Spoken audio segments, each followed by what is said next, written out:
compreendida por alguns setores de opinião.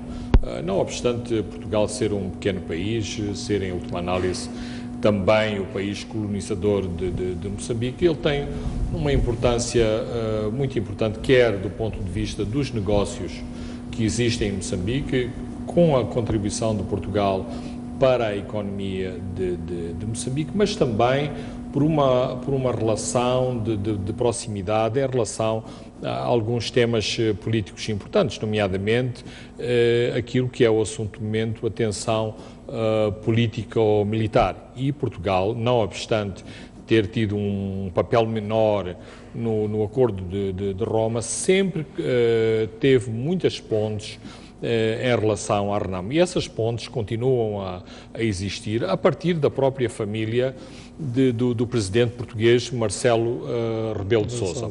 Por outro lado, achei interessante que o novo presidente português fez um discurso muito próximo daquilo que Nyusi fez durante a sua investidura. Portanto, de algum modo foi importante Nyusi ir ouvir ou ser relembrado de muitas promessas. Um discurso congregador, nesse caso. Certamente, de inclusão, de abertura, de anticrispação, de autoestima, de afirmação, por um lado, daquilo que é a moçambicanidade e no que tem respeito aos portugueses em relação ao orgulho que os portugueses devem sentir que são portugueses. Outro aspecto que mereceu menos importância nessa deslocação e, quanto a mim, é crucial, foi o encontro de trabalho quer dizer, formalmente foi um encontro de cortesia, mas foi de facto um encontro de trabalho entre o presidente Nyusi e o primeiro-ministro português.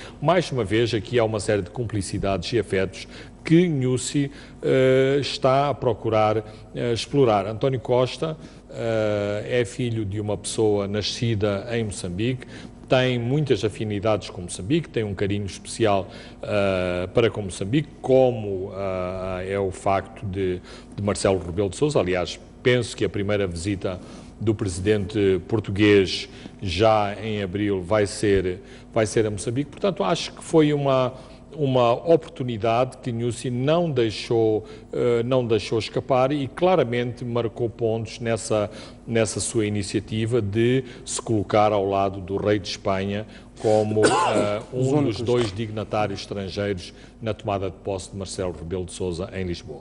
Muito bem, José Jaime escolheu os prejuízos enormes que os empresários de teto estão a acumular no assunto da semana. Boa noite. Esta semana nós vimos uma notícia a dar conta que os empresários de teto estão a acumular muitos prejuízos em função da baixa do preço do carvão.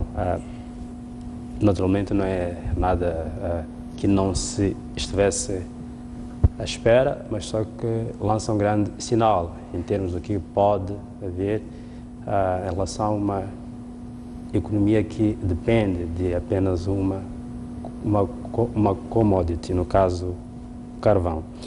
Imaginemos que isso fosse não só em teto, mas fosse a uma escala nacional e o efeito que isso ia ter. Então isto lança um certo alerta, ou melhor, reitera um alerta que tem sido dado de que é preciso termos muita atenção em termos de diversificação da nossa economia. Quando olhas para a TET, há cerca de uns 3 anos, era uma outra realidade e hoje é quase desolador. Então, isto também serve um pouco como lição a todos nós, mas particularmente aqueles que querem investir em função das ondas. É preciso ver que este boom não vai resolver, ou seja, não vai pôr todos nós ricos, né? É importante que as pessoas saibam que antes de elas quiserem apostar nisso e de facto estejam certas dos riscos que elas estão e, sobretudo, é preciso, creio que o nosso governo esteja mais ciente, em termos até ter uma certa função didática em relação a isso. ou seja, a consciencializar aos empresários, indivíduos, de que, olha, é preciso analisar muito bem os riscos que se tem quando você investe nessas fases de boom, porque e depois, quando este boom acaba, depois pode ter estas perdas todas que nós estamos aqui a ver. Mas, sobretudo, é preciso que o nosso governo tenha a função que se espera dele, né? Que em situações de crise como esta já aprenda ou tenha formas, de fato, para que possa intervir, para que possa, vamos assim dizer, colmatar essa falha que existe no próprio mercado. Então, é mais um ponto que eu acho que merece a nossa reflexão, porque hoje é em TET, mas amanhã pode ser mesmo com o gás. Muito bem, vamos olhar para os temas que elegemos. Fernando, vamos começar por olhar,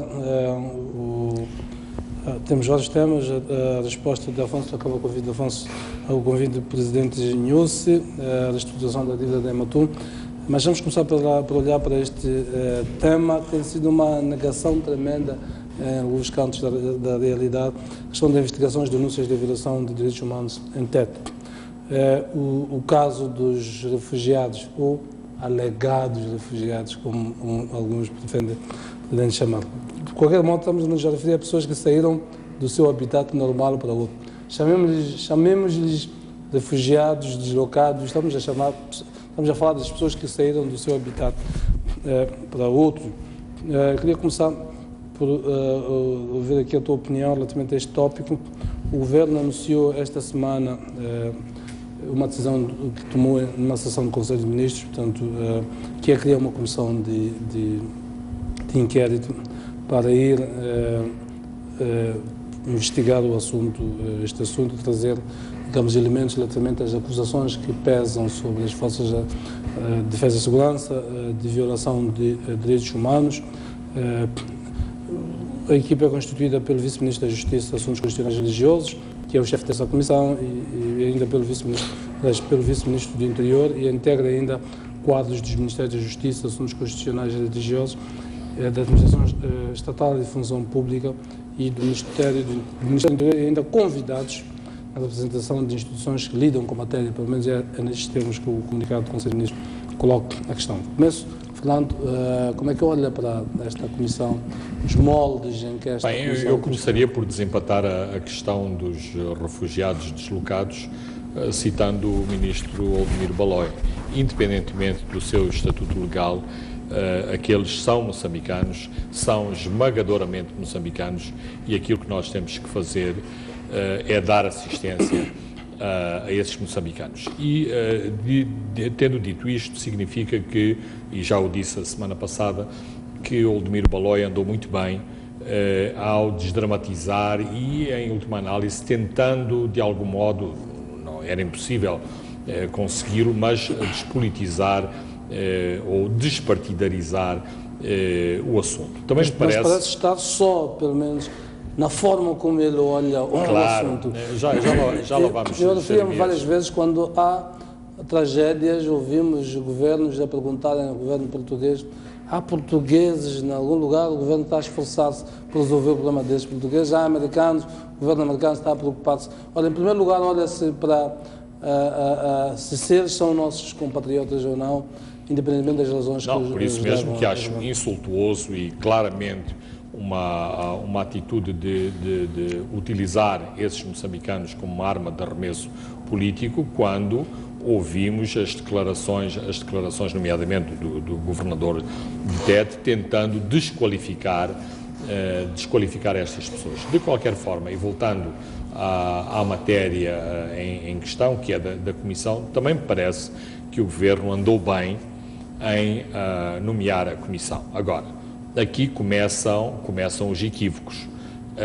O Governo não pode ser, se quer investigar seriamente, não pode ser juiz em causa própria.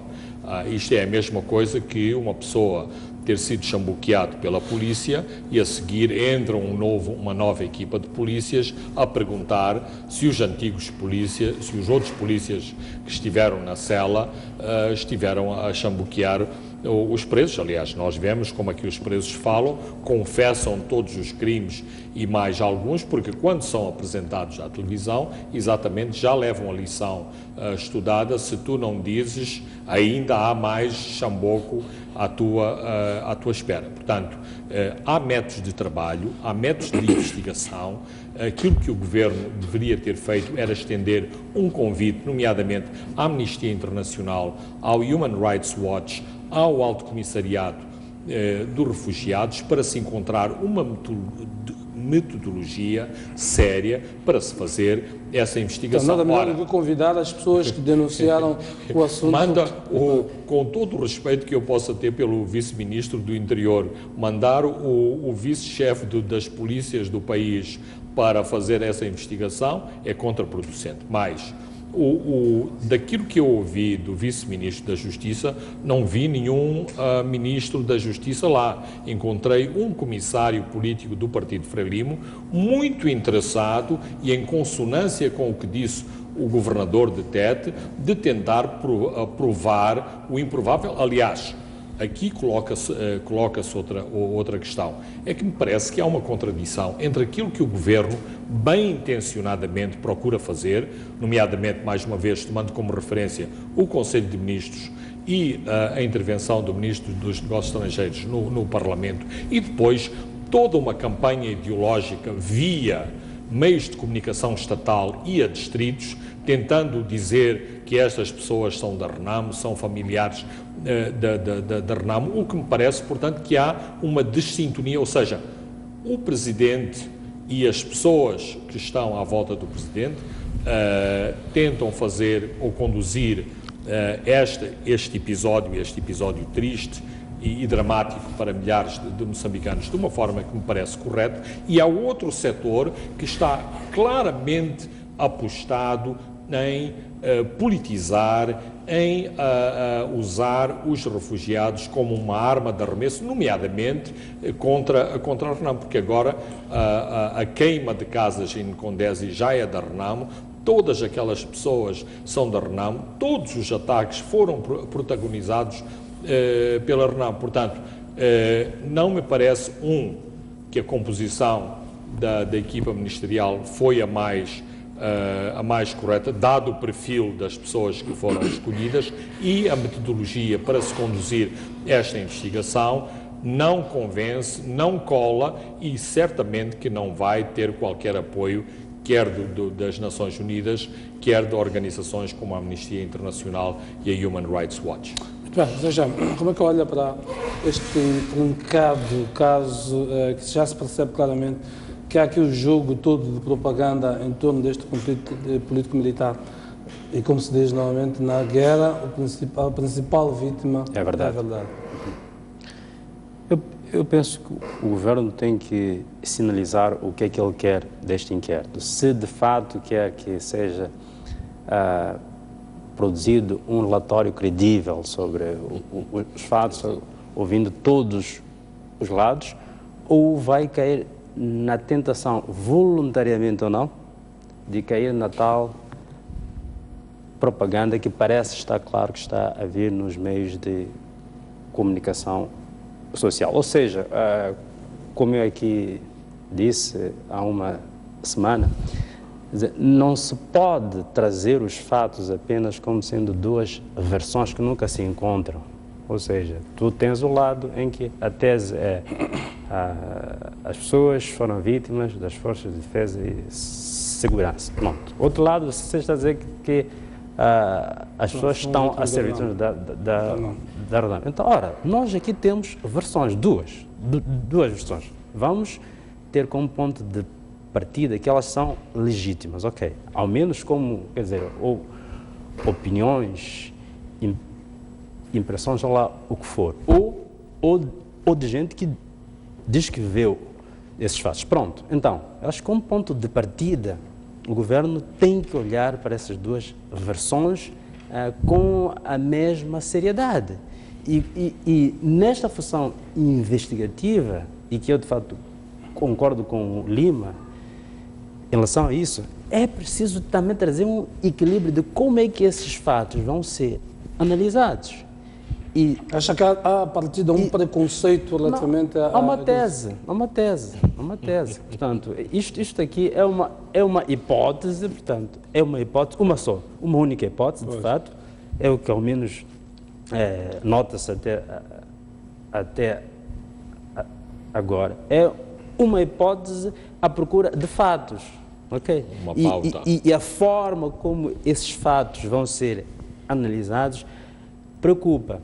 Mas também preocupa-me uma coisa, é que quando você vai olhar a forma como se descreve os tais homens da Renamo nesta crise, como é que eles chegam nas zonas onde estão, como é que eles se inserem socialmente, eu acho que é importante distinguirmos duas coisas.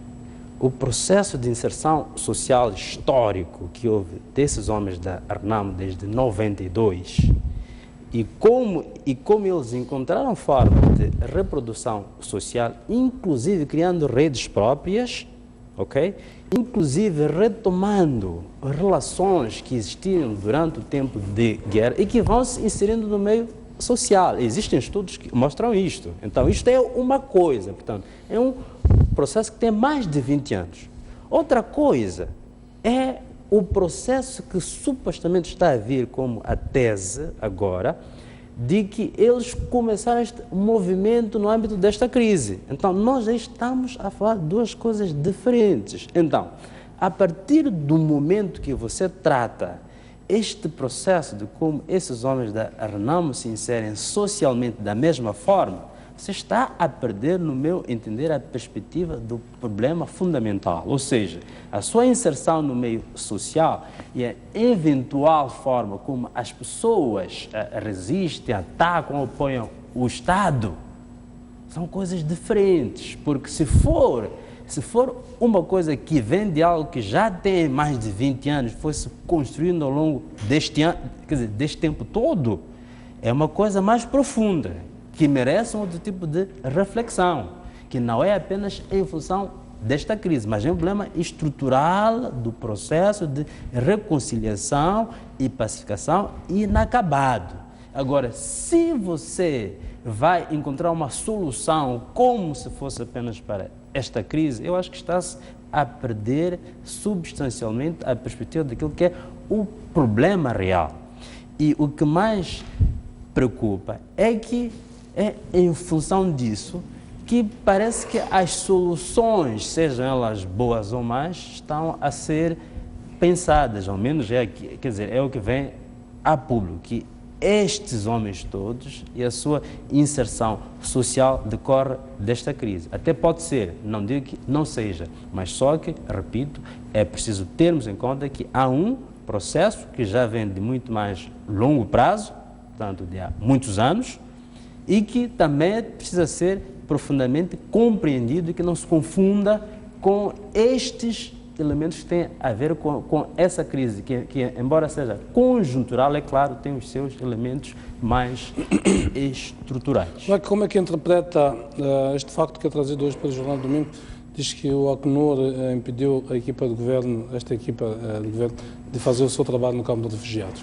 Bom, eu penso que nós temos que voltar outra vez àquilo que eu disse. Como é que o governo está a conceber, ou melhor, quem considera que são essas pessoas? Se você tem como referência a tese de que são homens da Renamo, que estão lá, vamos dizer, escondidos, eu acho que cabe a uma organização humanitária também preservar a segurança das pessoas, porque isso terá, é evidente, implicações se eles eventualmente forem lá, quer dizer, para serem, não sei, fichados ou lá o que for. Então, eu acho que é importante que primeiro acabe-se com esse jogo de semântica de refugiados, se são, não são, etc., porque sob a perspectiva de uma organização internacional cuja função é proteger aquilo que ela pressupõe ou considera como sendo refugiados, se ela sentir que existe algum sinal de risco para eles, naturalmente que ela vai pôr restrições à forma como o governo, que supostamente é indicado como um dos responsáveis, quer interagir com essa gente. Então, eu acho que é aí que existe essa resistência. Agora, também acho que já é tempo de os meios de comunicação tentarem ir um pouco a fundo e não diabolizar. Quer dizer, qualquer organização internacional que esteja a dizer alguma coisa, porque uma coisa, em qualquer parte do mundo, governos fazem coisas boas e más. Isso faz parte da vida. Então, não existe nenhuma parte dos Estados Unidos, Europa, qualquer sítio. Então, quando as organizações internacionais, e repare que Moçambique é membro da ONU. Exatamente. Então, e a ACNUR é uma agência das Nações várias Unidas. Convenções, Então, se o país tem alguma coisa contra a ACNUR, não pode se queixar nas Nações Unidas. Há mecanismos próprios. Sim, então quer dizer, eu acho que aqui eu acho que o próprio governo, na forma como ele está a tentar diabolizar, até pode não ser ele, ao menos a forma como isso aparece nos mídias, eu acho que está a criar mais desgaste do que ter o efeito de se pensar que existe alguma coisa que essas agências tentam ocultar. Fernando, queria ouvir a tua opinião relativamente a isto. Para todos os efeitos, parece haver claramente um distanciamento face ao problema em si que se pretende resolver, se é que se pretende resolver, e se está a discutir as questões mais colaterais. E há aqui os bons, os maus, e em tudo, nós jornalistas já os bons e os maus, na forma como visualizamos e interpretamos esta situação concreta. Como é que analisa esta guerra ideológica, chamemos-lhe assim, na forma como se está a olhar um conjunto de pessoas que se deslocou?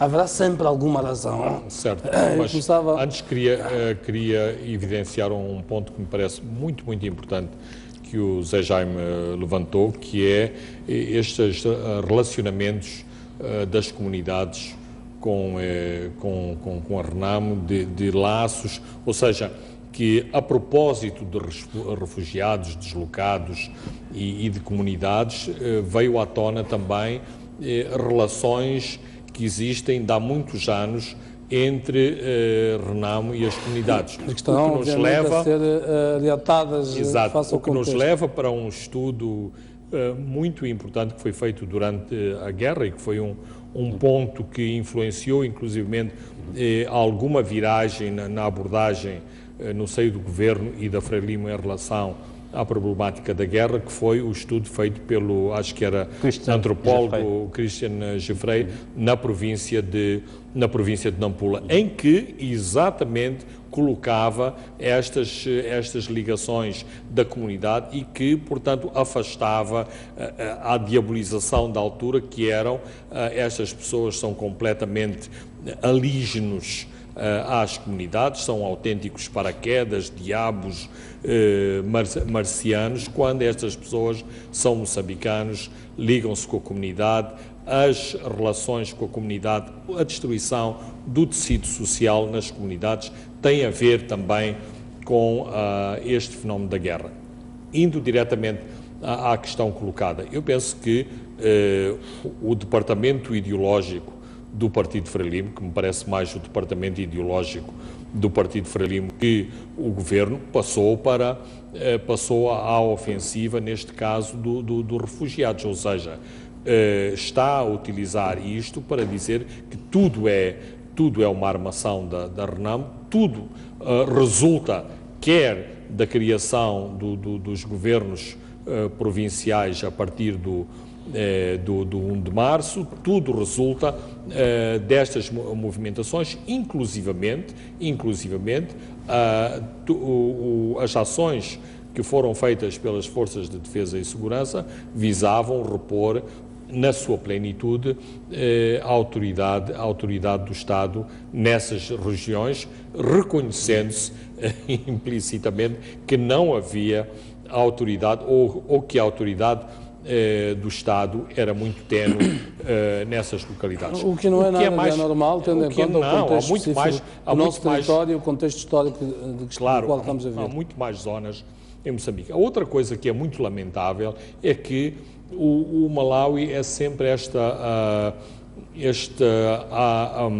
digamos, inimigo útil para safar as nossas próprias insuficiências. Sempre que há um problema, o Malawi quer nos envolver, quer nos destruir, quer separar Moçambique, quer encontrar um corredor de acesso ao mar. Ora, nunca na prática isto se manifestou mais. Não me parece que o Malawi sequer tenha força suficiente para ter esses intentos ocupacionistas e divisionistas em relação a Moçambique. Mas parece-me o Malawi um país extremamente vulnerável em relação à sua situação de encravado entre duas províncias de Moçambique, e o reflexo mais objetivo dessa situação é que desesperadamente tentam encontrar esta via de acesso ao mar via Rio Xir, Rio Zambeze, e que Moçambique objetivamente continua a negar esse acesso do Malawi ao mar. Mas quando há estes problemas, todo este baú de recriminações em relação ao Malawi é de novo revolvido e vem tudo à superfície. Muito bem, vamos observar o nosso intervalo, vamos para o intervalo, voltamos daqui a pouco então para a segunda parte para olharmos para outras matérias que agendamos para hoje. Não saia daí, até já.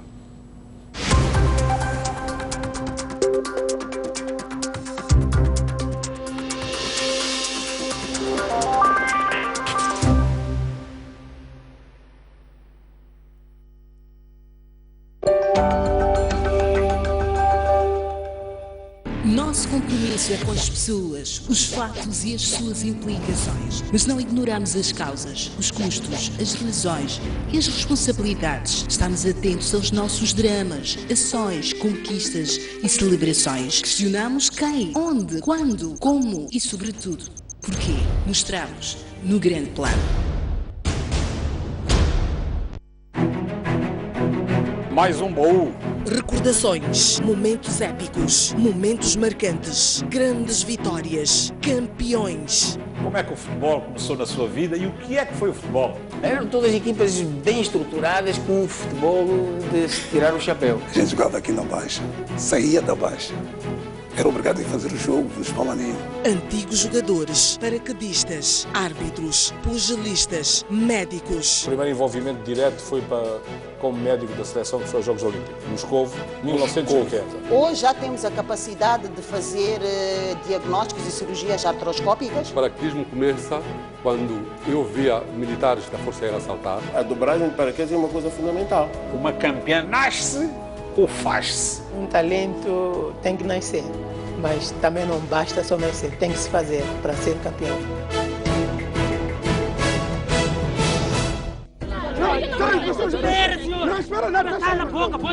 A maior frequência destes transportes, vulgo My Love. Você viu 4 horas aqui. De atendimento que geralmente é lento, é semelhante ao que se registra um pouco por todos os centros de saúde. A bicha não está a andar, não sei o que está a acontecer.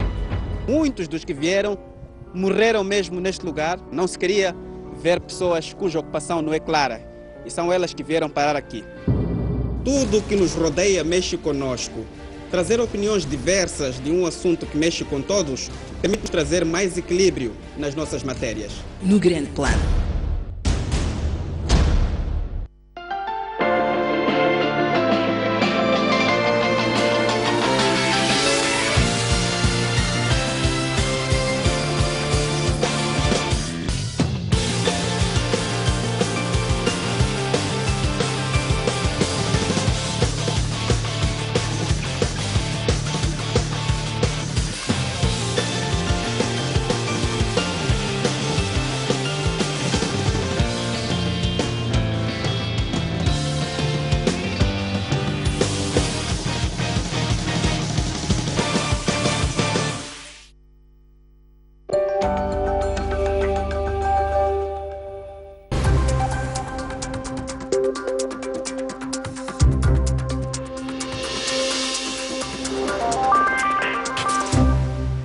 Muito bem, estamos já na segunda parte deste Pontos de Vista.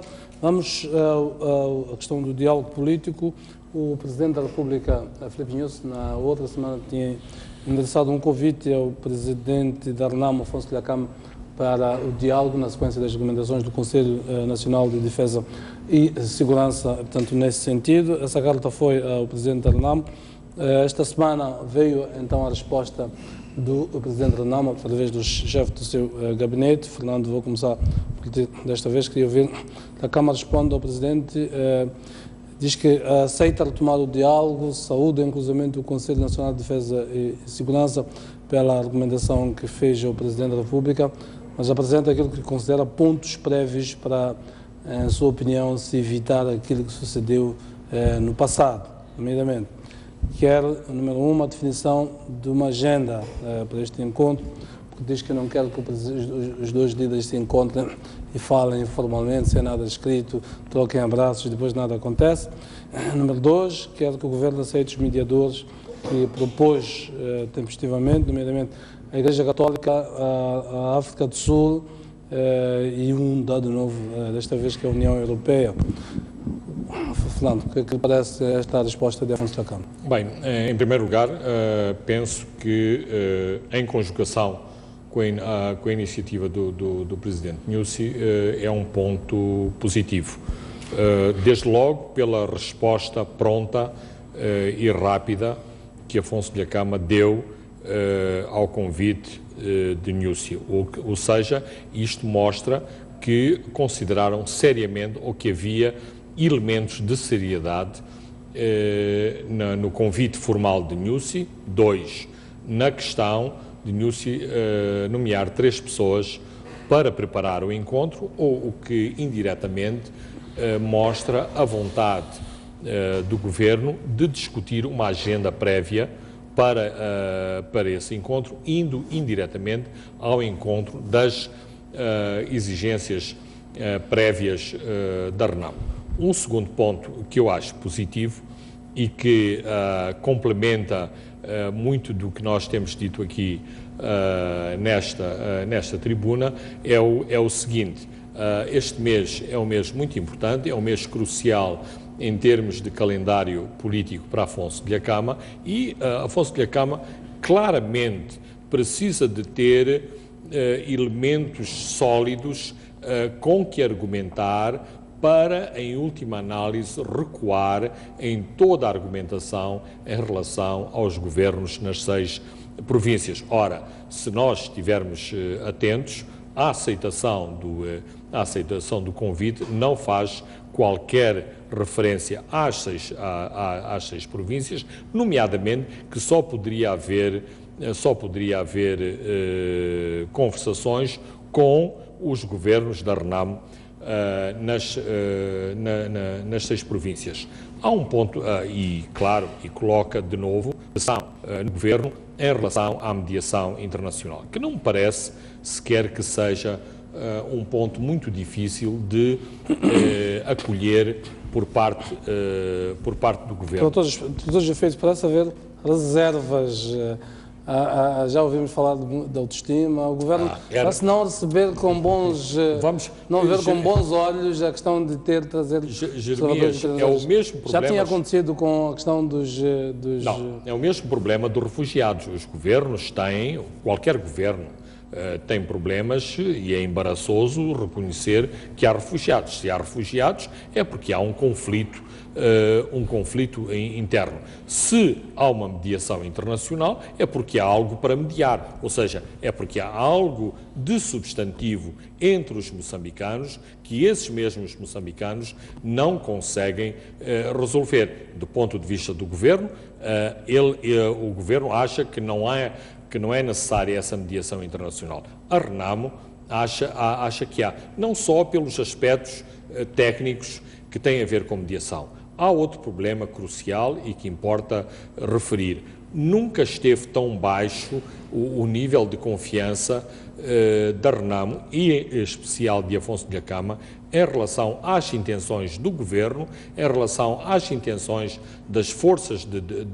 defesa e segurança e em relação às intenções, talvez em menor nível, de Filipe Nyusi. Ora, um presidente que sofre 2 atentados e tem a sua casa cercada e saqueada, tem que, objetivamente, estar altamente desconfiado das intenções do governo. Aqui não se trata de semântica, não se trata de jogos políticos, mas claramente é preciso ter essas garantias. Do ponto de vista da Renamo, essas garantias são dadas por via da mediação internacional. E aqui parece-me algo vazio quando o último Conselho de Ministros declara: estão criadas as condições logísticas e de segurança para haver o encontro Nussi Dhlakama. Quais são essas condições? Eu não as conheço e duvido que qualquer moçambicano, só por um comunicado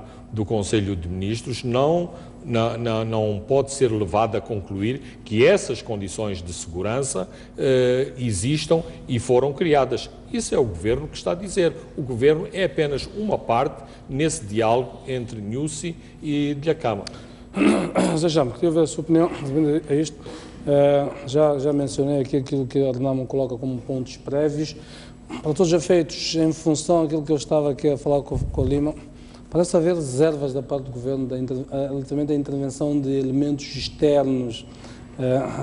É como se na prática houvesse uma espécie de uma institucionalização deste conflito.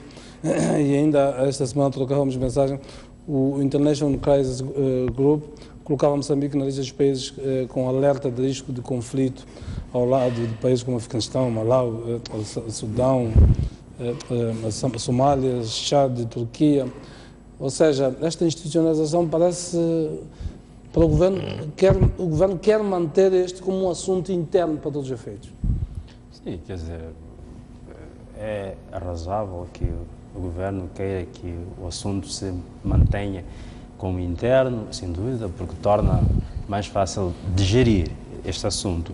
Mas só que se o Governo tivesse tido isso como a sua visão estratégica, teria feito muito mais coisas, até posso dizer, nestes últimos 20 anos em relação a isso.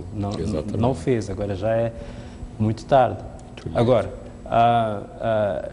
é aquilo que o Lima disse, não é credível e também tem que ser alguma coisa que o Governo tem que sinalizar do ponto de vista de seriedade. São as garantias de segurança que existem e outras que existem para que este diálogo é sério. Por quê? Porque no passado este diálogo houve, este tipo de encontro houve, mas só que depois deu no que deu e nós muito bem sabemos o quê. E também acho que não é muito consistente da parte do Governo achar que alguém que já teve atentados, o secretário-geral já teve atentados, que uma força política não queira exigir de segurança e de outro tipo.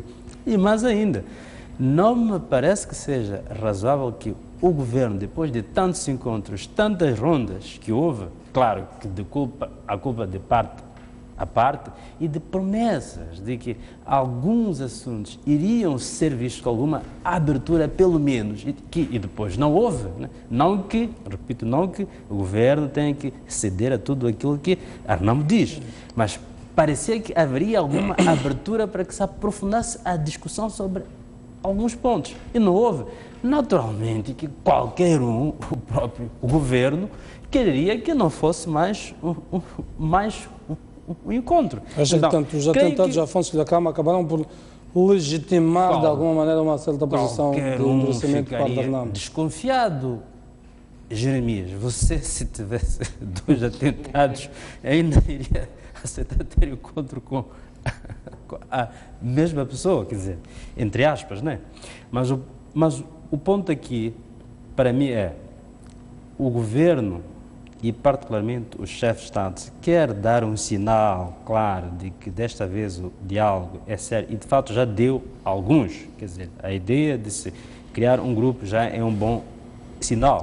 Acho que não custa nada que haja uma agenda, ou seja, quais são os elementos que colocam este impasse, quer dizer, a persistir por este longo tempo. Então, leve-se esses pontos, use-se este grupo, articula-se com as pessoas que a RNAMO vai indicar e cria-se uma agenda. Quer dizer, não me parece que seja tão complicado assim, que se vá ao encontro com uma agenda. É algo básico. Então, eu acho que seria um sinal do governo também, de que desta vez o diálogo é sério, que houvesse uma agenda clara. Então, dizer que não, quer dizer, considerar a definição de uma agenda como se fosse uma pré-condição, eu acho que é um certo exagero. Quer dizer, não se vai ao encontro e depois vai-se ao encontro como se não se soubesse do que se vai falar. A essa altura já se sabe. Já se sabe. Quer dizer, então, não faz sentido que o governo insista muito, quer dizer, seja muito zeloso em relação a este ponto. Eu creio que garantias de segurança e agenda são pontos que o governo pode muito bem aceitar. Agora, mediação internacional, sem dúvida, que já é um assunto mais sensível, mas esses outros 2 pontos acho que são básicos para que haja um encontro que pelo menos tenha metas claras. Agora, as pessoas se encontram e falam desses... Acho que não faz Jeremias, e ainda há dois elementos que me parecem importantes esta semana. Logo em seguida ao convite de Nyusi, foram assassinados à queima-roupa 2 elementos importantes da RNAMO, um na Beira e outro na Machixe, ao mesmo tempo que há claramente um endurecimento do discurso da bancada do Partido Frelimo contra a RNAMO, nomeadamente no sentido de se sugerir a ilegalização do grupo parlamentar da RNAMO, a ilegalização do próprio partido RNAMO, declarações da própria Procuradoria Geral da República, não no sentido de se investigarem todos os ataques, mas de algum modo sugerindo que todos os ataques têm origem na RNAMO. O que quer dizer isto quando o Partido Frelimo na Assembleia da República sugere uma ilegalização da RNAMO e o Conselho Nacional de Defesa e Segurança sugere que se converse com o líder da RNAMO? Tendo em conta a composição do Conselho Nacional de Defesa e Segurança, é Frelimo. Vamos lá ser honestos. O que é que isto quer dizer? Eu custa-me dizer isto, mas acho que isto demonstra de algum modo que no Partido Frelimo se fala a várias vozes, ou seja, que há uma voz, e essa voz está claramente identificada, que é a do Presidente da República, que é o Presidente do Partido Frelimo, e que me parece também que genuinamente é a favor do diálogo, é a favor de se encontrarem as pontes para uma paz genuína em Moçambique, e cada vez que ele toma uma iniciativa, logo surgem vozes contrárias, logo surge ruído na canalização para, de algum modo, desvalorizar as iniciativas do Presidente Nyusi. Como explicar isto? Antes do Presidente Nyusi tomar a liderança do partido, a opinião corrente era de que é porque ele não tinha a liderança do partido. Agora já tem.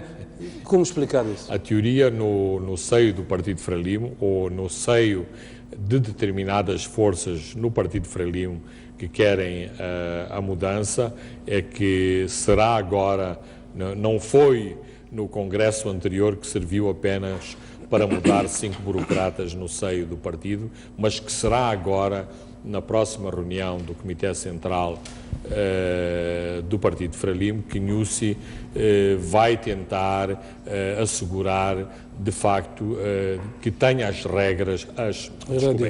rédeas do Partido Frelimo e que a sua palavra seja, de facto, muito mais forte e que, cá para fora, surja apenas uma voz a dar uma direção num determinado sentido e não esta multiplicidade de recados que nós estamos sempre a ouvir, nomeadamente esta atitude clara de diabolização da RENAM.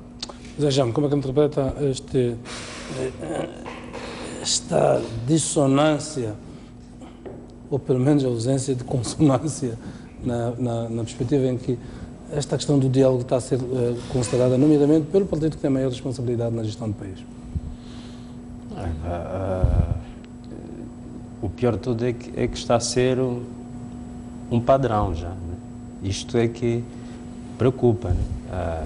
Desde quando houve um encontro entre o chefe de Estado e o líder da RENAM, em que se abriu a possibilidade de se discutir, ao menos, em sede da Assembleia, a questão de como é que se pode pensar a questão das autarquias, quer dizer, com mérito ou sem mérito, mas sempre desde aquele momento se vê que é uma certa dissonância.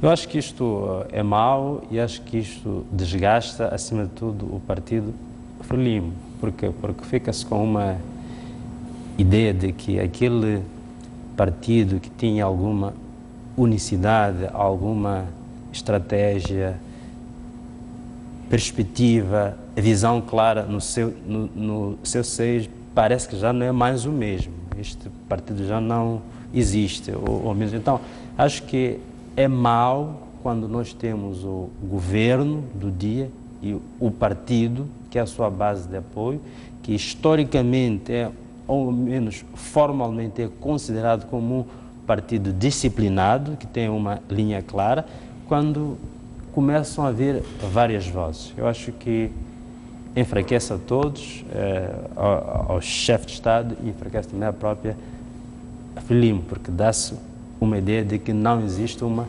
solução clara em relação a como é que se sai da crise. E para um partido governamental isto é mau, porque denota a ausência de uma estratégia de como é que se sai de uma crise que, aliás, já se arrasta há 3, 4 anos quase. Então, é grave, acho que é grave e é mau para a Frelimo, para o Presidente Nunes. Vamos avançar para o próximo tema. Primeiramente, esta semana, circulam informações, sobretudo na imprensa internacional, relativamente à Ematum, esta dívida da Ematum.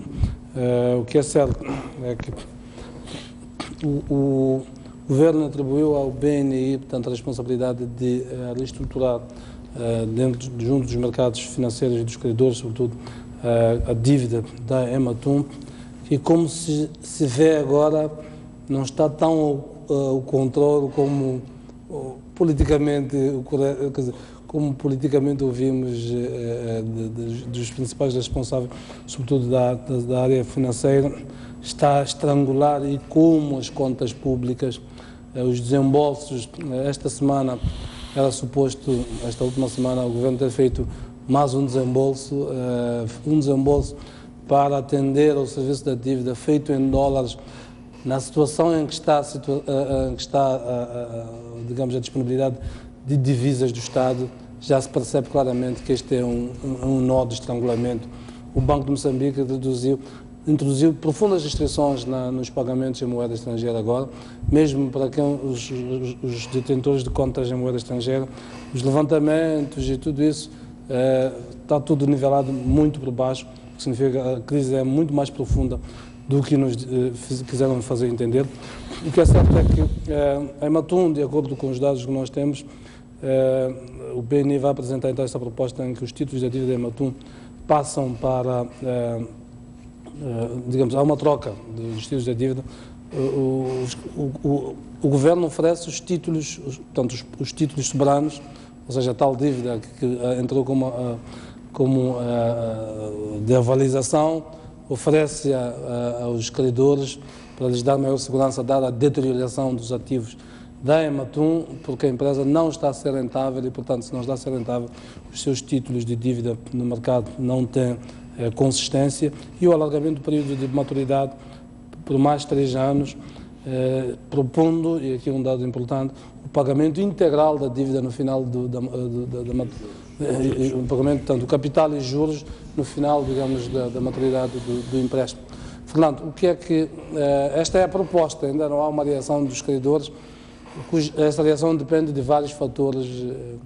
Um desses fatores é o papel das agências de rating. Bem, neste momento está em Londres o Ministro de Economia e Finanças de Moçambique, acompanhado pelo, não sei se chama diretor ou presidente do Banco Nacional de Investimentos, que é quem tem a responsabilidade de toda a reestruturação, renegociação da dívida, e aqui há um problema, porque não se pode falar em renegociação, porque para os credores internacionais isso é visto como Moçambique, de algum modo... Um cumprimento. Exatamente. Para além das condições... Nos meios financeiros, a palavra renegociação sugere, portanto, esta ideia de algum incumprimento. Esta é a segunda tentativa de Moçambique tentar renegociar o pacote da Ematum, depois de uma primeira ofensiva do ministro Malayane que não teve êxito, e os termos da renegociação são, pelo menos aquilo que é do conhecimento público, são os enunciados pelo Jeremias, para além de um pequeno detalhe que, em troca dos títulos soberanos, Moçambique também espera ter um perdão de cerca de 20% em relação à dívida, porque os credores ficariam com mais garantias tratando-se de títulos soberanos. Bem, aqui há uma incógnita, porque não se sabe, as primeiras reações são mistas, ou seja, há credores que de algum modo acolhem positivamente a proposta moçambicana, e há outros que basicamente aquilo que estão a dizer é: cumpra-se aquilo que foi estabelecido. Moçambique que aceitou essas condições e, portanto, não é agora que vamos fazer essa renegociação. Por outro lado, e não menos importante, há aqui também este papel quase agora da nova ditadura financeira internacional, que são as agências de rating, que têm um papel importante em função deste dossiê de diminuírem a classificação de Moçambique. Aliás, espera-se que nas próximas horas seja anunciado o rating da Fitch, que aparentemente vai classificar Moçambique em estado de observação, waiting, portanto, ver o que vai acontecer, e isto é importante. É importante porquê?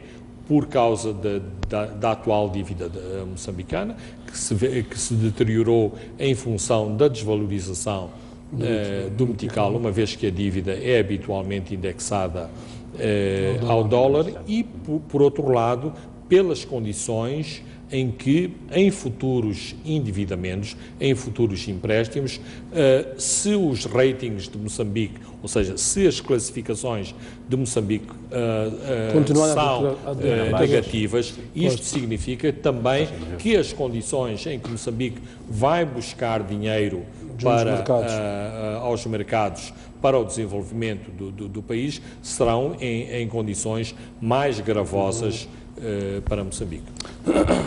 Já me queria ouvir a sua opinião, tendo em conta, sobretudo, este último aspecto que o Fernando está a levantar. O papel das agências de rating nos mercados financeiros hoje é quase um papel determinante na forma como se olha para um determinado mercado, em função da avaliação, e estes são os dados que eu tenho, que a Fitch fizeram da qualidade da dívida de Moçambique. Portanto, já os credores vão se pronunciar se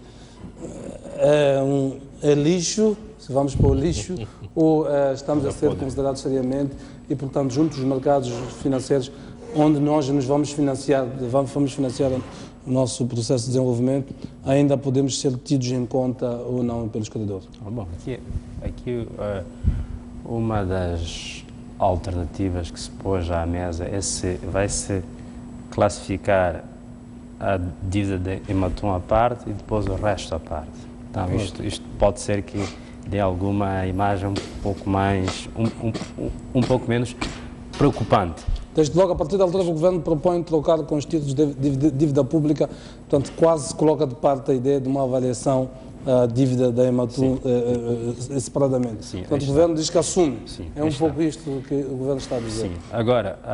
portanto, aí classifica-se a dívida pública de Moçambique. Sim, agora, o grande desafio para que se pague a dívida toda em 2023, que é essa ideia, é baseada num pressuposto básico. É o que é que vai acontecer até lá às finanças públicas. Pois, mas isto é uma estratégia que se usa nos mercados financeiros. Não, está. Mas empurrar com a barriga, depois daqui a mais, até 2023, passam 7 anos, até lá voltamos, as condições financeiras podem mudar em Moçambique, há o gás... Mas aí está, é aí onde eu queria chegar, é que o grande ponto, o que está-se aqui a dizer é que a aposta, caso os credores aceitem esta opção de que a dívida seja paga daqui a 7 anos, não é exatamente uma aposta na economia moçambicana. É uma aposta específica no que vai acontecer em relação ao gás. É vender expectativas. Que neste momento é a principal fonte que pode passar alguma credibilidade de que, de fato, o país em 7 anos possa ter a capacidade para amortizar esta... É vender expectativas. Então, pagar 850 milhões de capital, mais juros... e juros avaliados em cerca de 8%, muito dinheiro. Mas isso coloca-nos também numa situação frágil, ou seja, dependendo de como é que o gás nos próximos tempos vai se comportar, claramente vai comprometer a capacidade que o país vai ter de mobilizar fundos no mercado internacional. Então, quer dizer, ajuda sim, mas só que atrela-nos mais ao gás ainda. Pois, claramente, Fernando, que a ideia... Gás que ainda não existe. É preciso ter... A ideia é aliviar a tesouraria. Eu lembro um pouco a estratégia... É gerir a questão. Exato. Na situação em que está, com o Metical, 55, relativamente ao dólar, 53, 55, anda mais ou menos nesta fasquia, com as reservas internacionais de Moçambique, na situação em que está, portanto, já se fala praticamente de menos de 2 meses de reservas que Moçambique está. Atender a um serviço de dívida como este, e que não é o único, é preciso que se diga. Há mais serviços de dívida que já em relação à perspectiva do FMI é que as reservas vão baixar e vão aumentar em função dos investimentos do gás. Exato. Quer dizer, então, qualquer perspectiva de mudança na situação das reservas depende fundamentalmente do que vai acontecer ao gás. Nos próximos tempos. Cuja situação agora, com os preços, não é muito famosa. Não é muito famosa. Os problemas de tesouraria que são importantes. Que tem a ver com esta operação e que tem a ver também com o empréstimo de dezembro do FMI. O FMI aceitou emprestar 287 milhões de dólares, mas em tranches. Significa que, caso a caso, vai analisando a performance do governo de Moçambique e vai desembolsando o dinheiro. Ora, se nós, de algum modo, tivermos o perdão do cupom da dívida da Ematum esta semana, são logo 100 e tal milhões que se poupam e que eventualmente iam ser descontados deste bolo dos 287 milhões. Por outro lado, há que, e o Jeremias já aqui mencionou, há que insuflar mais confiança no mercado moçambicano, por forma a aumentar as nossas reservas, aumentar os dólares disponíveis, e isso só pode ser conseguido, nomeadamente, atuando no mercado dos exportadores. Os exportadores moçambicanos sentem-se altamente penalizados com esta medida administrativa e restritiva de terem que converter 50% das suas exportações em meticais. Ora, qual é o problema aqui? O problema é que desde que esta medida foi implementada, não é que os exportadores cumprem escrupulosamente esta medida. Aumentaram as medidas paralelas, a medida do paralelo, do informal, em relação ao mercado do dólar, em relação à negociação do dólar, e os próprios exportadores movimentam os dólares em função das suas necessidades e em função das suas operações e não das necessidades do país, das necessidades de aprovisionamento do Banco de Moçambique. Portanto, eu espero, e há essa pressão por parte dos exportadores e também da banca comercial em relação ao Banco de Reserva, ao Banco de Moçambique, para que seja um pouco mais ágil e um pouco mais proativo e pragmático em relação às medidas que tem que tomar para retomar a confiança do mercado em relação às divisas externas e em relação às reservas, porque as medidas restritivas tomadas mais uma vez em janeiro mostram que o mercado continua a não mostrar sinais de resiliência em relação à crise que se instalou o ano passado. E não podemos estar só a atuar nesta perspectiva das taxas. Claramente não há uma retoma do ponto de vista económico. Não há Jeremias, porque a economia real, que no fim do dia é aquela que nos dá as respostas completas do cenário, não mostra sinais de que estamos no bom caminho e no caminho da retoma, e também aqui sabemos porque que isto existe. E não é o governador do Banco de Moçambique que vem apelar ao aumento da produção e à concretização dos projetos agrícolas, porque isso não acontece de um dia para o outro. Aliás, penso que esta estratégia de mover o ministro Maleano para Londres para ir falar de frente a frente com os credores é claramente uma estratégia do governo para ganhar tempo. E do ponto de vista moral, quer dizer, olhar... E não só, o ministro Maleano podia ser o ministro número 2 dos negócios estrangeiros. Ele é uma pessoa muito flexível, muito simpática, capaz de cativar as pessoas. Resta saber se os credores...